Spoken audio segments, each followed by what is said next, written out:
अस्सलाम वालेकुम व्यूअर्स, मैं हूं समीना पाशा। उम्मीद है आप लोग खैरियत से होंगे। व्यूअर्स, कुछ अहम खबरें हैं जो आपके साथ शेयर करनी है। एक तो बताएंगे आपको इस्लामाबाद हाई कोर्ट की एक अहम कार्रवाई से मुतल्लिक, और ये साबित होता है जिससे कि अगर जज तगड़े हों, स्टैंड लें और नीयत ये हो कि कानून और आइन पर अमल दरामद करना है, इंसाफ करना है, तो फिर ये ऐसा नहीं है कि सब ही झुकने वाले होते हैं या सबको ही डरा लिया जाए। ऐसा मुमकिन नहीं है। जरा सा अगर कोई स्टैंड ले तो वो अपना आप शो करता है कि उसके अंदर कोई कैरेक्टर है। मैं आपको बताती हूँ मैं किस हवाले से बात कर रही हूँ। फिर बात करेंगे, कुछ पेट्रोल के प्राइस बढ़े हैं और इसके ऊपर मैंने पहले ही आपको बता दिया हुआ था कितने प्राइस बढ़े हैं और क्यों बढ़े हैं, इसके ऊपर भी बात करते हैं। इलेक्शंस के हवाले से बड़ी अहम खबरें हैं। राजा रियाज साहब ने भी कुछ फरमाया है, रजा रब्बानी साहब भी कुछ कह रहे हैं, वो सब क्या है उसकी भी बात होगी। मलिका बुखारी बोल उठी हैं, वो क्या कह रही हैं इस पर भी बात होगी। तो आज काफी कुछ है इस वीलॉग में। आपसे रिक्वेस्ट है कि अगर अभी तक चैनल को सब्सक्राइब नहीं किया तो चैनल को सब्सक्राइब कर दें। अच्छा, तो जैसे कि मैंने आपसे कहा कि सबसे पहले जरा बात हो जाए एक अहम कार्रवाई की जो इस्लामाबाद हाई कोर्ट में हुई है। और ये कोर्ट जस्टिस आमिर फारूक की कोर्ट की मैं बात नहीं कर रही, मैं जस्टिस बाबर सत्तार की कोर्ट की बात कर रही हूँ। बाबर सत्तार साहब जो पहले जब एक वकील की हैसियत से भी हमें मुख्तलिफ माहिर कानून की हैसियत से टीवी चैनल्स पर राय देते नजर आते थे, तो तभी पता चलता था कि वो अपना एक क्लियर कट वर्जन रखते हैं आइन और कानून की हुक्मरानी का, और उसमें कोई बायसनेस कभी भी नहीं रही। हमेशा वो एक ऐसे माहिर कानून के तौर पर देखे जाते रहे जो हर तरह की जानिबदारी से या फिर किसी भी किस्म के आप उनके ऊपर करप्शन वगैरह के भी इल्जामात नहीं लगा सकते थे। लेकिन बाबर सत्तार साहब एक बहुत अच्छी चॉइस जज के तौर पर जब उन्हें इस्लामाबाद हाई कोर्ट में तैनात किया गया, और उनके फैसले बोलते हैं। ये कहते हैं ना जजेस के फैसले बोलते हैं, तो वही वाली बात है। जस्टिस बाबर सत्तार ने शो किया है करेज और बताया है कि कोई ऐसी बात नहीं है कि सारे अभी किसी को कुछ कहा है या नहीं कहा सारे एवं ही डरने लग जाते हैं। भाई देखें तो सही आप क्या हो गया, थोड़ी करेज का मुजाहरा तो करें। अब ऐसा ही हुआ है। शहरियार आफरीदी और शानदाना गुलजार साहिबा को पीटीआई के रहनुमा, जिनको एमपीओ के तहत बंद किया हुआ था, और उन पर इल्जाम ये लगाया जा रहा था कि जी वो अदालत पर हमला करने के लिए मुख्तलिफ कैदियों को जेल में उकसा रहे हैं और भी लोगों को जो उनसे मुलाकात करने आ रहे हैं उनके साथ भी प्लानिंग कर रहे हैं, मनसूबाबंदी कर रहे हैं, और एमपीओ के तहत अब उन्हें गिरफ्तार कर लिया गया था। इसके ऊपर जाहिर है कि रिक्वेस्ट डाली गई थी, अपील की गई थी इस्लामाबाद हाई कोर्ट में, और जब ये मुकदमे की समाअत हुई तो उन्होंने बड़ा हार्ड स्टांस लिया। पूछा भाई बताएं कैसे आपको पता चला, क्या आपने कोई इस सिलसिले में और बंदे को गिरफ्तार किया जिनको वो उकसा रहे थे, जिनसे मुलाकातें हो रही थी? और अगर ये सब हो रहा था तो फिर तो जो जेल इंतजामिया उसके ऊपर भी कार्रवाई बनती है कि भाई आपको पता ही नहीं है कि आपके खिलाफ, यानी आपने सिर्फ महज एक बंदे को पकड़ के बिठाया हुआ है और जैसे कि बाकी सब लोग उसमें कोई शामिल नहीं है, अगर आपकी बात को सच मान लिया जाए। फिर उन्होंने जनाब डीसी को बुला लिया, उन्होंने बुलाया, उनको जरा अदालत में पेश किया। उन्होंने कहा कि बताएं जी क्या आपका मसला है। लाइन हाजिर कर दिया उन्होंने जो पुलिस ऑफिसर थे उनको भी वहां पे बुला लिया। उसने तो बेचारे ने जान छुड़ाई, क्या है कि जी मेरी तो पोस्टिंग ही उस रात के बाद हुई है, तो उसकी तो माफी हो गई। तो फिर डीसी साहब काबू आ गए। डीसी साहब को उन्होंने पूछा कि आपके जितने भी इससे पहले एमपीओ के अहकामात हैं वो सारे अदालतें उड़ाती रही हैं, तो आपका कोई भी जो हुक्म है वो सही साबित नहीं हो सका है, और फिर भी आप बाज नहीं आ रहे हैं, बार बार यही काम कर रहे हैं आप। फिर उन्होंने कहा कि जब बार बार अदालतें कह रही हैं कि रिहा करें तो क्यों रिहाई नहीं हो रही है। और फिर उसके बाद उन्होंने शहरियार आफरीदी साहब और जो शानदाना गुलजार हैं उन दोनों की रिहाई का हुक्म भी जारी किया। और उससे भी ज्यादा इंटरेस्टिंग बात यह है कि उन्होंने जो डीसी हैं उनके ऊपर फर्द जुर्म आयद करने का फैसला कर लिया। उन्होंने कहा आपकी ऐसी की तैसी, आप लोगों ने कानून को, इंसाफ को, पुलिस को मजाक बनाया हुआ है कि जो आपका दिल करता है आप करते फिरें और कोई आपको पूछने वाला नहीं है। तो अब फर्द जुर्म जरा लगेगी ना अगले हफ्ते। और आपको ये मालूम है कि तौहीन अदालत की सजा भी 6 महीने की कैद है। ये भी उन्होंने उन्हें बावर कराया कि आप लोगों को अदालतें हुक्म दे रही हैं कि रिहा करें, आप बंदा रिहा नहीं कर रहे। आपको पता है कि इस जुर्म में आपको 6 महीने अंदर करना पड़ सकता है। और मैं तो कहती हूँ आप यकीन माने कि अगर 1-2 बंदे डीसी वीसी ये लगा के जरा कर दें हाँ अंदर, फिर देखें कैसे सब बंदे के पुत्र बनते हैं। करें जरा 2-4 पुलिस वालों को पकड़ के करें हाँ जरा इनको मन, और फिर आप देखेंगे किस तरह ये गैर कानूनी काम करते हैं। इनको जो बदमाश बनाया हुआ ना, ये जो गुंडागर्दी पे उतरे हुए हैं, ये तो ये समझ रहे हैं कि जी जो अवाम की हिफाजत के लिए आए हुए हैं, ये तो ये समझ रहे हैं कि ये तो डंडा लेके तो अवाम को सीधा करने आए हुए हैं, अपनी मर्जी मुसल्लत करने, बदमाशी करने आए हुए हैं। ये सारे सेट हो जाए जरा 2-4 इनको ऐसे जज मिल जाएं, जरा तगड़े जज जो हों, जरा तगड़े और सही तरह इंसाफ के ऊपर अमल दरामद कराने वाले, तो इनकी ऐसी की तैसी फिर जाएगी और फिर इनको समझ आ जाएगी, होश ठिकाने आ जाएंगे। ये जो सारा निजाम बिगड़ा है ना, ये बिगड़ा इस वजह से हुआ है। कोई कुछ कह रहा है, नहीं कह रहा, किसी पे दबाव है नहीं है, सबकी मौजें लगी पड़ी हैं, जो कर लो जी कर लो, आजकल तो कोई मसला ही नहीं है, ये वाला हाल हुआ पड़ा है। तो अब आप ये बहुत, मैं तो सल्यूट पेश करती हूँ बाबर सत्तार को कि मैं उस वक्त ज्यादा खुश होंगी कि इनको जेल में डालें यहाँ, और फिर आप देखें कि कैसे कानून और आइन की हुक्मरानी होती है मुल्क में। तो ये जी एक अच्छा फैसला सुबह सुबह पीटीआई के लिए आया। वी होप कि बाकी जज साहबान भी इसी तरह करेज का मुजाहरा करें, लेकिन यहाँ पे जब सिस्टम रॉटन हो तो फिर हमें ऐसी तरह मिसालें कम ही देखने को मिलती हैं। अच्छा, मेरे मुंह से शाहिद आफरीदी गलती से निकल गए, उसकी एक वजह यह भी थी कि शाहिद आफरीदी साहब भी अब कदम जमाने को लगता है कि तैयार हैं सियासत में। आपको याद दिला दूं कि शाहिद आफरीदी साहब इससे पहले इमरान खान के ऊपर काफी ज्यादा तनकीद कर चुके हैं। पहले भी उन्होंने कहा कि जो उनसे जो उम्मीदें थी पूरी नहीं हुई। फिर जब 9 अप्रैल की रात थी उस दिन भी उन्होंने एक ट्वीट किया था जो काफी तनकीद का निशाना भी बना कि जब जी वक्त रुखसत आ जाए तो बड़ा ग्रेस का मुजाहरा करना चाहिए, ये वो ब्ला ब्ला। और फिर उसके बाद भी शहबाज शरीफ साहब की भी तारीफों में इन्होंने काफी माशाल्लाह से तनकीद समेटी थी, जब वो कह रहे थे कि जी बड़े जबरदस्त एडमिनिस्ट्रेटर हैं वगैरह वगैरह। तो उस वक्त भी इन्हें खासी तनकीद का सामना करना पड़ा था। तो शाहिद आफरीदी साहब पहले, इनका एक जो एक रुझान नजर आता है वो नजर आता है कि वो एंटी इमरान रुझान है इनका। और अभी रिसेंटली आप देखते भी हैं कि अब्दुल अलीम खान साहब के चैनल में भी एज ए स्पोर्ट्स हेड भी काम कर रहे हैं, और उसके साथ अब खबरें ये आ रही हैं कि जो मौजूदा निगरान काबीना बनने जा रही है, जिसमें से कुछ वज़रा फाइनल हो भी चुके हैं, उनके ऐलान भी हो चुके हैं, जिनमें सरफराज बुगटी साहब भी हैं और एक दो लोग और भी हैं। लेकिन इंटरेस्टिंगली हफीज शेख साहब वजीर खजाना नहीं है जिनका नाम लिया जा रहा था। तो बहरहाल एहसन भून साहब को वजीर कानून बनाया जा रहा है, तो ये भी कुछ फाइनल हुए नाम। अब शाहिद आफरीदी साहब का भी नाम आ रहा है कि जी उनको भी अहम वजारत दी जा सकती है, और जो वजारत है उनके लिए वो वजारत खेल नहीं है बल्कि बैन सूबाई राब्ते की जो वजारत होती है उसके लिए उनका नाम कंसिडर किया जा रहा है। तो हो सकता है बाकायदा तौर पर वो इसी तरह से एक आपको नजर आए अमली सियासत करते हुए, लेकिन अभी तक उनका जो स्टांस है वो थोड़ा सा इस तरह सा नजर आता है। तो लगता है कि उनको कोई ऑब्लाइज किया जाएगा इस मामले के ऊपर।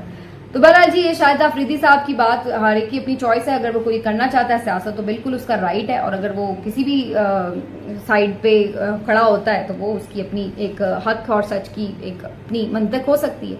बहरहाल आगे चलते हैं। मैं बात कर रही थी कि जो अदालतें कर रही हैं जिस तरीके से और जो उसके ऊपर मामला आ रहा है, तो मलिका बुखारी साहिबा जो कि पीटीआई की रहनुमा, जिन्होंने आपको मालूम है जिन्हें पकड़ा गया था, काफी दिन बाद उन्होंने फिर एक प्रेस कॉन्फ्रेंस की और पीटीआई छोड़ने का ऐलान किया। और सबको मालूम था कि जिस अंदाज से वो बात कर रही थी, जो उनकी हालत थी, जो उनकी आंखें बोल रही थी, तो सबको पता था कि वो खुशी से ये फैसला नहीं कर रही। शदीद दबाव की वजह से जो उनके ऊपर मुसल्लत किया गया, जिस तरह से उन्हें फोर्स किया गया पीटीआई छोड़ने के लिए, उसकी वजह से वो इंतहाई रंजीदा होकर वो प्रेस कॉन्फ्रेंस कर रही थी। और उसके बाद एक जगह पे जब इमरान खान से उनकी मुलाकात भी हुई इस्लामाबाद हाई कोर्ट में, वहां पर भी वो उनसे मिलने आई और हाल वाल जब पूछा तो वहां पर वो काफी आपदीदा हो गई थी। तो वो भी वीडियो काफी वायरल हुई थी। तो बेसिकली जो आपके प्रॉब्लम्स होते हैं वो नजर आ जाते हैं अगर जेन्युइनली आप अंदर से दुखी हैं और एक बात का फैसला उस तरीके से नहीं कर पा रहे जो आप करना चाहते हैं। तो बहरहाल मलिका बुखारी साहिबा, महर बुखारी साहिबा के शो में आई, वहां उन्होंने बड़ी खुल के बात की उन तमाम पीटीआई खवातीन कारकुनान के लिए जो इस वक्त जेलों में बंद हैं, लीडरान जो जेलों में बंद हैं, और उन्होंने बताया कि 15-16 के करीब उनकी तादाद आ रही है। और ये ऐसी खवातीन हैं जो 3-3 महीने से जेलों में पड़ी हुई हैं, और इनमें साबिक एमपीए, साबिक वजीर भी शामिल हैं। और फिर उन्होंने बताया कि किस तरीके से उनके जो कानूनी हकूक हैं वो उन्हें नहीं दिए जा रहे, क्योंकि आपको जो कानून है वो कुछ रियायत देता है बीइंग वुमन, और इस सिलसिले में सुप्रीम कोर्ट के फैसले भी मौजूद हैं। और उनके जो जराइम की नौयत है, ठीक है आप रियायत ना मांगे, अगर जराइम की नौयत बड़ी संगीन किस्म की है, वो भी इस तरह के नहीं है कि कोई वो मर्डर केस में नहीं है, कोई उन्होंने दहशतगर्दी नहीं की है, कुछ इस तरह का मामला नहीं है, लेकिन एक प्रोटेस्ट में उनके ऊपर जो इल्जामात हैं वो अभी तक उस तरीके से प्रोसीडिंग्स आगे नहीं बढ़ रही। तो भाई आप कानूनी कार्रवाई करते रहें, लेकिन कम से कम उन्हें बेल तो ग्रांट करें। तो उन्होंने बड़े खुलकर उनके हवाले आवाज उठाई, जो कि बहुत अच्छी बात है। मैं समझती हूँ तमाम लोगों को जो ये खवातीन के हुकूक के चैंपियन वैसे बने फिरते हैं लेकिन वो सिर्फ उस वक्त ही उन्हें याद आते हैं ख़वातीन को, अगर हिना परवेज़ भट्ट साहिबा को कोई आवाज़ कस दी जाए या मरीम नवाज़ की कोई नकल उतार दी जाए या किसी हवाले से कोई इस तरह की बात हो जाए तो सबको याद आ जाते हैं। लेकिन जब बात आती है पीटीआई ख़वातीन की या इन लोगों के ऊपर जुल्म सितम की तो किसी को याद नहीं आते। तो ये ज़रूरी है कि उनके लिए आवाज़ उठाई जाए ताकि ये जितना हाइप में रहेगी सारी स्टोरी, उतना ज़्यादा कहीं ना कहीं अदालत पे प्रेशर होता है कि इसको एड्रेस करना है। अब आप देख लें, हर रोज़ उनके तरीके हैं, कभी जज चेंज हो जाता है, कभी वकील छुट्टी पे चला जाता है, प्रोसिक्यूटर, और इस तरह से उनका मामला भी आगे नहीं बढ़ता और ज़मानत भी नहीं उन्हें मिल रही। तो एटलीस्ट आप ज़मानत दे दें, बाकी जो आपकी रिवायती चालबाजियाँ हैं वो जारी रहेंगी कानून के साथ, लेकिन कम अज़ कम उनको रिहा करें, वो अपने बच्चों में जाएँ, घर में जाएँ, जिस तरीके से उनके साथ रखा जा रहा है मामला। तो ये सारा अगेन वही है कि एक मैसेजिंग है, बेसिकली एक सख्त मैसेजिंग करने के लिए ये कोशिश की जा रही है, लेकिन बड़ी उन्होंने भी खैर हिम्मत का मुजाहरा किया। मलिका बुखारी साहिबा से आखिर में जब महर बुखारी ने पूछा कि क्या आपने अपनी मर्जी से पीटीआई छोड़ी, आपसे जो आपका हक था कि आप किसी से भी वाबस्तगी रख सकती हैं सियासी जमात से, तो वो आपसे छीना गया है, तो उसका जवाब भी आपको सारी उनकी रुदात सुना देता है कि उन्होंने कहा कि बिल्कुल आइन जो है पाकिस्तान का वो इंश्योर करता है कि हम किसी के साथ भी अपनी पॉलिटिकल पार्टी के साथ एफिलिएशन रख सकते हैं, लेकिन वो उनका जवाब बता रहा था कि उनसे ये हक छीना गया है। तो ये है बेसिकली कि ये सच है, ये सच आज नहीं, कल नहीं, परसों ये निकल के आएंगे, ये कहानियां ज्यादा देर दबी नहीं रहेंगी, ये सामने आ जाएंगी। और मेरा ख्याल है कि मलिका बुखारी साहिबा के हवाले से सब लोग पहले से ही इस बात के ऊपर काफी श्योर हैं कि इमरान खान साहब उनके लिए एक सॉफ्ट कॉर्नर रखते हैं। उन्हें मालूम है कि उन्हें जेन्युइनली प्रॉब्लम का सामना करना पड़ रहा था, इस वजह से उन्होंने पीटीआई छोड़ी। तो मेरा ख्याल है कि जब भी वो कभी वापस आना चाहेंगी, रुजू करेंगी, अगर सूरत हाल में कोई बेहतरी आती है, तो उसमें इमरान खान साहब भी शायद किसी भी लेतोलाल से काम नहीं लेंगे और उनको फौरन दोबारा से पीटीआई ज्वाइन करने दी जाएगी। तो बहरहाल मलिका बुखारी की ये स्टोरी। अब जरा आ जाते हैं पेट्रोल के ऊपर। पेट्रोल के प्राइस एक दफा फिर से बढ़ गए हैं, 17 रुपए लीटर इजाफा कर दिया गया। और अगर आप कुछ दिन पहले का मेरा वीलॉग निकाल के देखें तो उसमें मैंने आपको बता दिया था कि 14 अगस्त के बाद आपको ये तोहफा मिलने वाला है, और इस तोहफे की वजह निगरान हुकूमत नहीं होगी, बल्कि इस तोहफे की वजह वही हुकूमत है जिसके लिए सारा बंदोबस्त करके गई है, इसहाक डार साहब। और जिस तरीके से जो डील्स हुई हैं और जिस तरीके से इन्होंने सारा मलबा डाला हुआ है अवाम के ऊपर, तो उसकी वजह से ये पेट्रोल तो बढ़ना ही था और ये बढ़ गया है। तो 300 रुपए के करीब अब होने वाले, मेरे ख्याल 292 इसकी अब करंट प्राइस है। तो दौड़ लगी हुई है डॉलर में भी और पेट्रोल में भी कि कौन पहले ट्रिपल सेंचुरी मुकम्मल करता है। तो ये एक अनफॉर्चुनेट हमारी मईशत का पहलू है इस वक्त कि हमें इतना महंगा पेट्रोल अफोर्ड करना पड़ा है।